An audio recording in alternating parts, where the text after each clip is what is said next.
Welcome. This is Seek Sustainable Japan and our monthly short takes 30 minutes talk with Joy and Tova. I'm JJ Walsh, or Joy, based in Hiroshima, Japan. And Hi, I'm Tove Kinooka and I'm in Yokohama, Japan. it's always great to talk to you. I can't believe it's been a month since we talked last time. It seems like yesterday, right? Very much. And you're busy, and I'm busy doing tourism things. You're doing a lot of like events and business consulting. So we're going to dive right into that a bit later. But one thing I've noticed, Tova, maybe you're seeing in your area too now, a lot of hydrangeas are just starting to come out. The Yes. round, beautiful Yeah. flowers, nature's bouquet, right? Absolutely. I've got some in the garden just starting to show flowers, actually. So, yeah, Oh, nice. beautiful time of year. And when you've got a lovely garden out there, I've got a little garden here. And one thing I'm trying this year, which I never tried before, is I have a potted plant, like a pot full of water, and I've got some water plants, and I bought some little MEDAKA fish. Ah, And I saw that at Daishoin Temple in Hiroshima on Miyajima Island. And they say it's a way to reduce your mosquitoes huh. because the mosquitoes will lay their eggs on the water and the fish will eat the eggs. And so I'm trying it, see if it works. That's a brilliant idea. I think I might try that as well because mosquitoes are an absolute pain. Yeah, sometimes you can get great ideas as you're walking around Japan, right? Yep. That's what we love about living here. Wonderful. Tova, do you want to start about one of the energy events conference that you went to? Right. So this was not just energy. So this was the Responsible Investor Japan conference. So I've just spent the last 2 days, 2 full days there. Very, very intense, but really interesting event, actually. Much more interesting and impactful than I'd anticipated. So there were about 1,000 people there, from not just in Japan, but from all over sort of Asia and beyond as well. And obviously it's sort of responsible investor, it's focusing on investment, but there were lots of different areas covered. So one sort of big area was the energy transition, right, away from fossil fuels to renewable energies. And we've hear a lot in Japan, a lot of excuses maybe about, the suitability of Japan for different types of renewables and things. And the government's predictions on what the capabilities here have been actually very, very conservative, and sort of a lot of pushback and saying actually we need LNG and stuff, which is not actually a renewable at all and produces huge amounts of methane. So it was really interesting to hear experts from Japan absolutely blowing those things out of the water. And you can see here the simulation result for 2035, moving away from the fossil fuel mix. And the red part at the bottom on the left there is nuclear. And I was really, really happy to see that in the on the right hand side, there's no nuclear. In a country with 20% of whatever it is of the world's earthquakes, I think that's a good move. But huge capability or huge capacity for solar, for wind, for geothermal. There is a huge amount of potential here. And yes, that things still need to evolve. And there was some talk about there needs to be more work done on the impact of natural disasters, and particularly sort of typhoons and things, on the stability of renewable energy, particularly wind, if you've got sort of floating wind and so on. But that's not an excuse. The technology is there, the capacity is there. The speaker from Takase-san from the Renewable Energy Institute in Japan was very clear. She's like, the current policy is biased. We have huge capacity here for this. No excuses. We can do it. So that was really, and as you can see on this slide, I mean, it's a huge opportunity here. The nature related sort of solutions that are out there, renewable energies and so on. There's huge business opportunities, as well as this being obviously an imperative to keep the planet livable. I read a great article in the Japan Times last week talking about how Japan's government is now thinking of the importance of renewable energy and the transition to cleaner energy because of this new agreement they're going into with the US about increasing the digital the level of digital literacy or the amount Mhm. that Japan is able to do in the digital business world. And that might be a way to rebound Japan's economy. Hmm. And it was really interesting that this was the incentive to do the change to renewable energy and the standards around the world being more clean energy. And it was a Yeah. great article by Japan Times. So I'll try to Interesting. put the Yes, link below. great to see that. Yeah, Yeah. no, fantastic.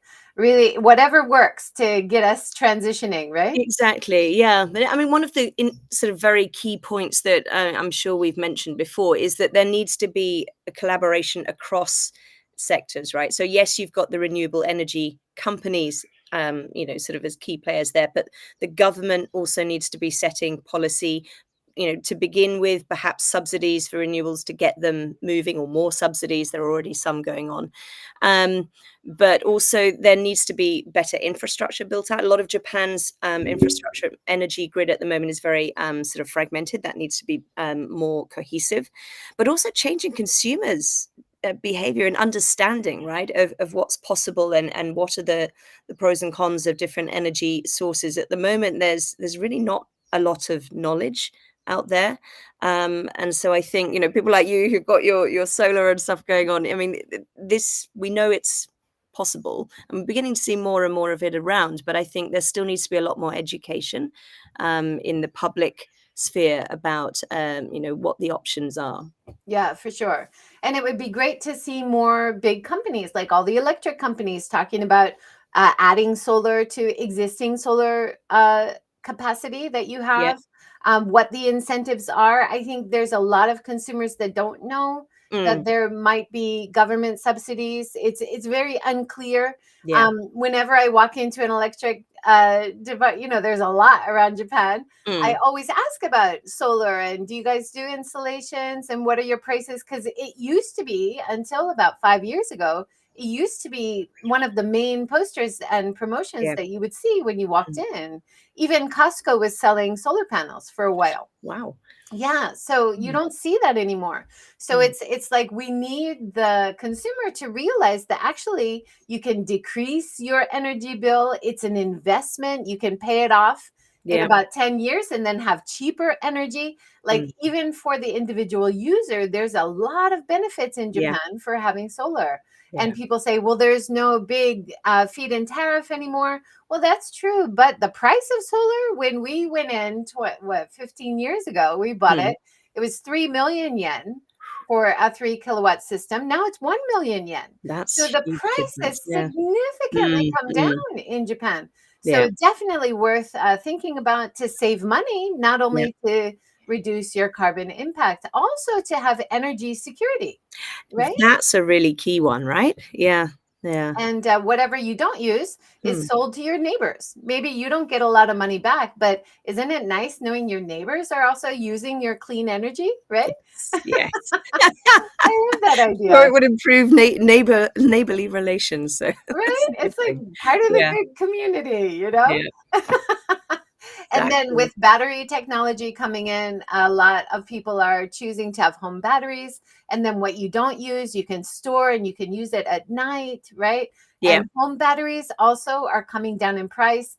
Panasonic is really in the game right now. So, Yeah. just keep having an eye on it. Keep it in mind when you're thinking of the next thing to do in your house. Very And much. I think it's worth an investment. Yeah, for sure. Yeah, yeah, definitely.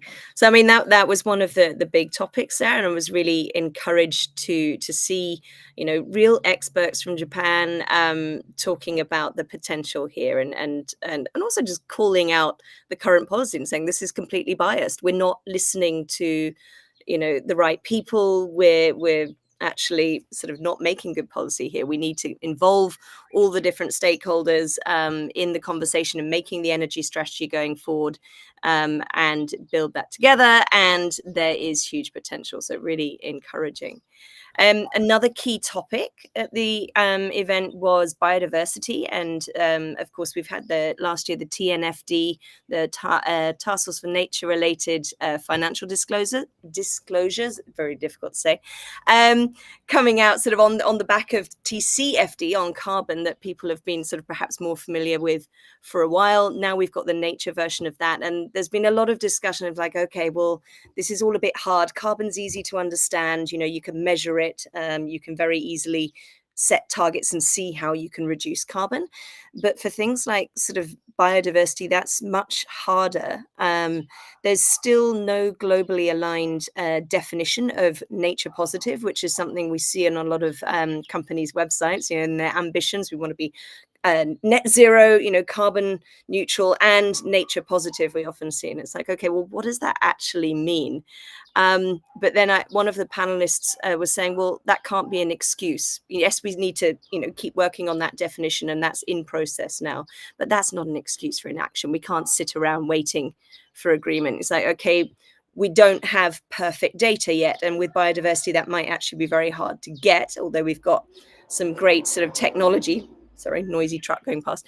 Sort of coming in to help with that. But we need to get moving and get comfortable with using what we do have in terms of data and saying, well, this is good enough for now. And no more excuses. Let's set a target. Let's set our milestones and get moving on this. And if we need to adjust it further down the line when, sort of more accurate data comes to light, that's fine, but let's get moving on this. And it's so closely tied to the whole sort of climate change and energy issue as well. These things are not separate. They're very, very deeply interconnected. And that's one of the frustrations, isn't it? Like for big climate conferences like COP, even this year, a lot of the things people are really focused on, really passionate about, are things that are unproven, future technologies. And you're like, we have solutions right now. Let's go with what we have. So that's wonderful to hear that was kind of the underlying thread of this event. Yeah, no, it was really good. So fantastic. Lots of brilliant takeaways. I could talk about it forever, but I'm going to be doing a more comprehensive post on LinkedIn, hopefully later today. Oh, great. I'll put the link below. That's fantastic. Brilliant. Thank you. Now, a lot of these topics are very confusing, and I found a great podcast recently, which is based in the UK, which I wanted to give a shout out to. It's called Sustainability Solved. And they've been tackling like some of the myths that people talk about, and really interesting kind of off the radar topics.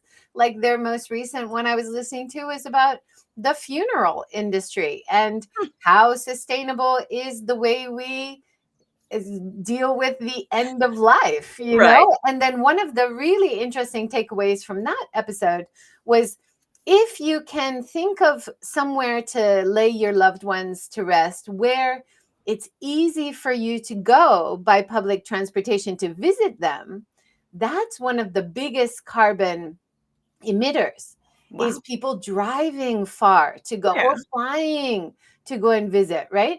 So if you can find a way to honor their memory without traveling, that was one of the biggest emitters. And that's something I'd never thought about before. So she was saying, maybe do a recipe that your mom loved if she passes, like think of them without having to physically drive or go. And so, really interesting ideas done by sustainability consultants in the UK. And it's always great to listen what people are doing outside of Japan, because there's a lot of issues that we don't really hear about here, but we can definitely learn from other areas too, right? Absolutely. We need all of this, cross-border learning as well. And I think there's a lot of great stuff happening in Japan that can, be taken overseas as well. Like your idea, the thing you're just doing with the fish and the reducing mosquitoes. I mean, that's wonderful. People can do that. Yeah, and it's good for me because I don't have to buy an aerosol with mosquito repellent You know, like we usually use the traditional Japanese Yeah. coils in the Yes. garden, right? So that Yeah. seems about, it doesn't really work that well. So anything No. that works and it's natural, and you know, the fish are drinking out of the water tank as well. So we'll see how far it goes. The cats seem to like it. Great idea. What, they like the fish or the? Well, the cats are kind of interested, so we'll see how long it lasts. But it's worth trying these. Can you hear the Absolutely. frogs outside? The Yes. frogs are really active this time of year. It's Oh, that's crazy. wonderful. Wonderful. Now, Tova, you wanted to mention also the REI event? Yeah. So on the next month, the 20th of June is World Refugee Day. And we've got an experiential workshop and networking sessions. So myself and my colleague Mete Yatsi are co-facilitating that. It'll be bilingual, English, Japanese, hosted by ADECO at the Innovation Lab in Tokyo.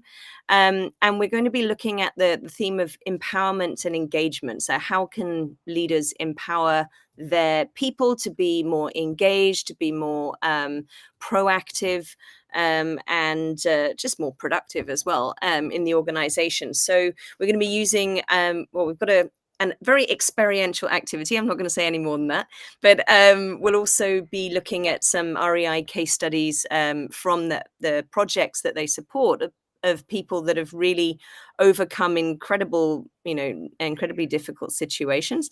But through being able to be empowered by the approach that REI takes, have actually gone on to really contribute very much to rebuild their own lives, but also contribute to the communities around them and be sort of really productive members of that.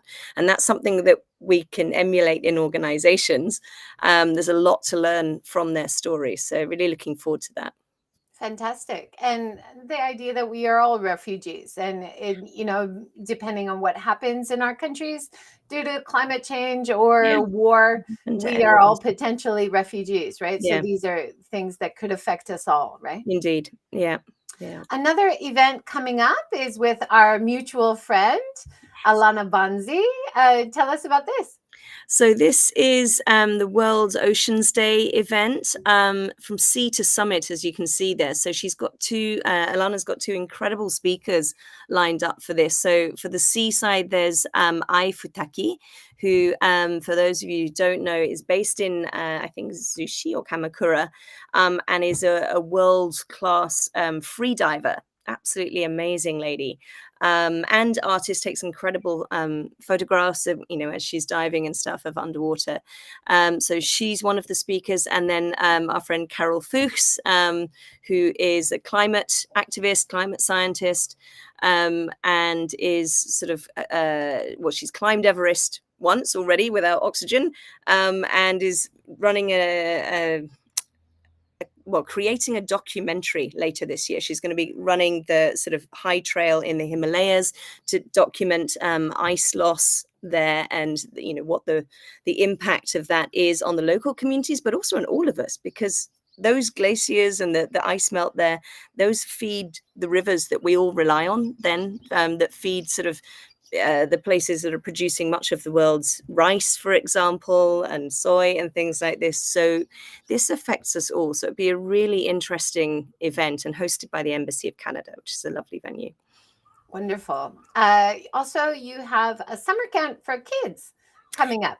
Yes, so this is Atlantic Pacific, so UK-based NPO, but they in partnership with Kamaishi in Iwate Prefecture. So I think I've talked about them before, but they run these incredible camps locally in Kamaishi every year, where the kids will be learning about water safety, but also ocean conservation, disaster resilience. Kamaishi is one of the towns that was absolutely devastated by the 2011 earthquake and tsunami, but have rebuilt, and amazing stories there, very, very inspiring. So the camp is a week. It's local kids, but also from all over the world. My daughter did it last year and had an amazing time. So would highly recommend, if you've got teenagers, you're looking for something useful for them to do during the holidays, then that is a really, really great experience.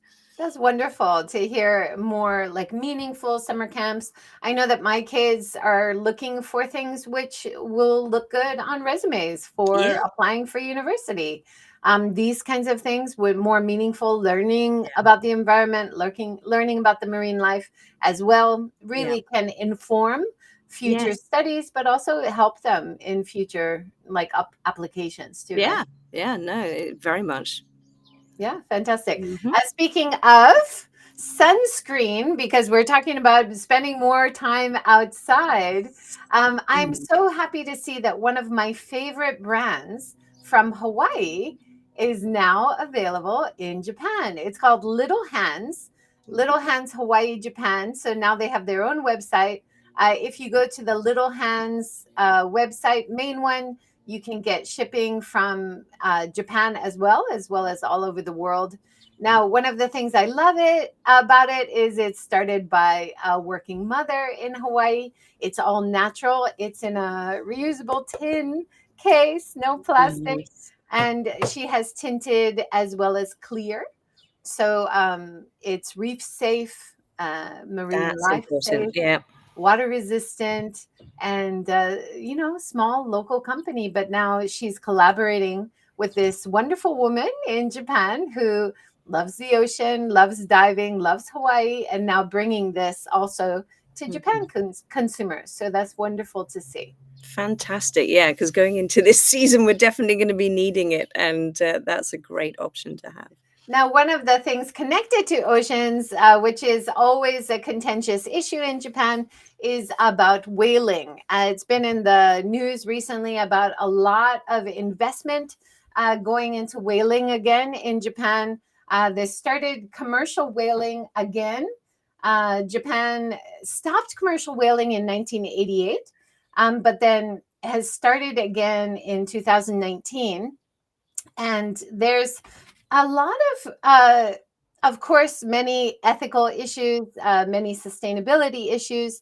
But how does it affect the economy, right? So when I went to Ogasawara Islands, which is technically Tokyo, beautiful Ogasawara Islands in 1988, they were the first place when Japan stopped commercial whaling to change from whaling to whale watching. And it was beautiful to see how a lot of their tourism has been boosted by Mm, now being a breeding ground for the humpback whales, brilliant. right? And Yeah, so yeah, it is possible to change that from the whaling industry, where actually a lot of tax money is being invested in whaling, but there's very little demand for the actual product in Japan. Now, there are three countries which are whaling right now: Norway, Japan, and Iceland, commercial whaling. But Iceland has now announced that this year they're going to stop whaling because there's no demand. And they said they only caught one whale in the last 3 years, and there is so low demand. And they have seen a boom in tourism for whale watching. So Iceland is now really all in for whale watching and conservation. So that's wonderful to see. And I think that's a great example for the path that Japan could also take and really yeah, make the most of whale watching in different parts of Japan to yeah. boost the economy. That would be Go great to away see. from something that's not really wanted so much. Mm, Just mm, to show this from the University of Miami Shark Research and Conservation Program, they said in Norway, whale watching is estimated to be worth more than double the whaling industry. In Japan, now it's a little bit like almost even, but I think that we haven't really developed whale watching much as a tourism mm. asset. So I think there's a lot of potential there. But yeah, we can get some good examples from abroad as well, and inspiration from Iceland. It's nice to see. Yeah, fantastic. No, I would really love to see that shift. Yeah, great.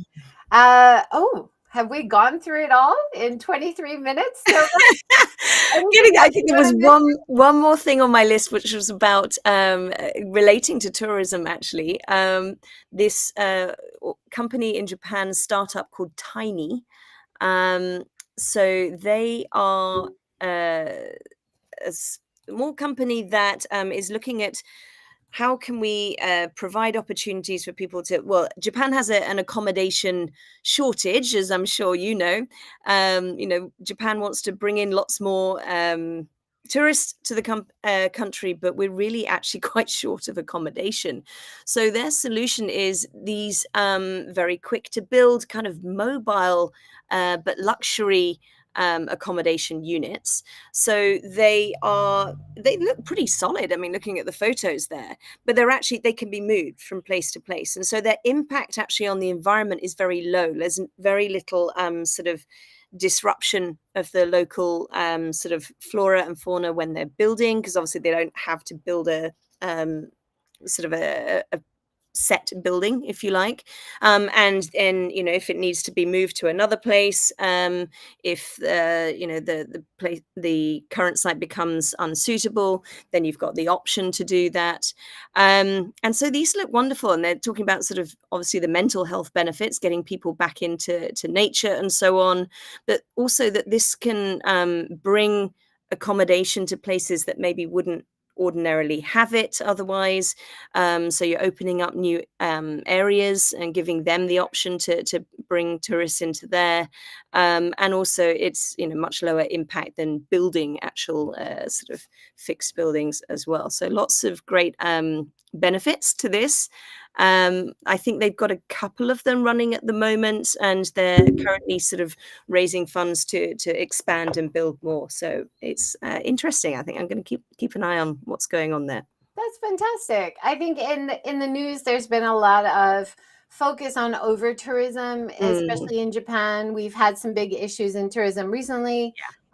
Too many people crowding in to see the famous Lawson convenience store and Fuji View. So now that's been blocked because they were disrupting traffic and leaving garbage. Too many bad apples in the tours. I have to mention 99% of all of our international visitors are wonderful, well-mannered.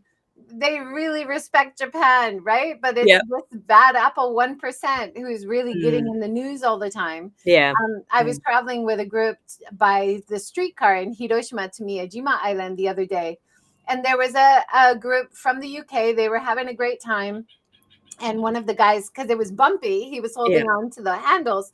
And then his wife said, "Oh, why don't you do a pull-up?" And I was like, hey, wait a minute here. Maybe not. Maybe you guys might end up in the news. Like, this is not really a thing. And then all of them were like, "Oh, yeah. Sorry. So even saying something, you don't have to be like, "Don't do that." You can be like, "Yeah, maybe not," Like, we just need a reminder that even on vacation, you're in somebody else's place. Like, let's get a sense of where we are. And we were in one of the most important Buddhist temples, Daishoin on Miyajima. And one of the young couples going up the stairs let out this horrible burp, like really horrible belch, right when he reached the top. And then he's like, "Yeah." And one of my guests, I was like, "Oh my God." And one of my guests actually said, "Do you mind?" And then he's like, "Oh, I'm sorry. Right? So I think there's a lot fellow travelers can do to help each other, but also have that understanding that actually it's such a few amount of people. I see thousands of visitors out every day, and seriously, 99% are amazing, like good mannered, well respect, So it's the 1% that really does stand out, because a lot of people will talk about common decency in Japan, and that's one of the things they love about it. And Very much. they appreciate people's kindness, and we want to support that, and most visitors respect that and want to support that as well. So just a reminder, we're not all the international travelers are bad. But they will get in the news when they do something bad. For the wrong reasons. Definitely for the wrong reasons. Yeah, for sure. Are you seeing more tourists around there? A Around lot, Yokohama? actually. And like you sort of mentioned earlier, the Ajisai, the hydrangea season is just starting, right? So that's always, particularly around Kamakura area, a lot of the temples there have absolutely amazing hydrangea, just everywhere you go and different colors of them. And so it's a very popular time to visit.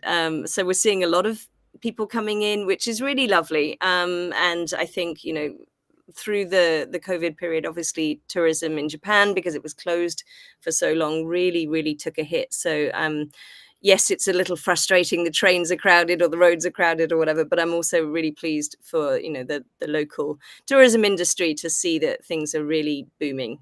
So Yeah. that's But great. we, as guides, as tourist destination managers, we can also offer places to refill our bottles, Yes. get on the MyMizu app.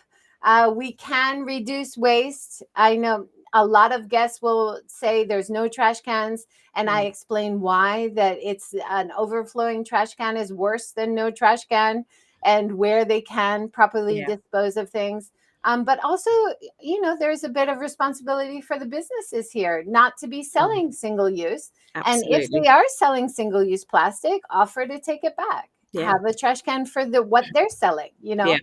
So I think there are some tweaks we definitely can be making to Mhm. make tourism a bit more sustainable. Yeah. But Japan was listed in the top three. It was number 3 and 5 of the top sustainable travel destinations in the world. Great. So, Yeah. people do respect the preservation of culture Mm. and good public transportation. So there are a lot of things we are doing right in Yeah. Japan, but of course, room for improvement.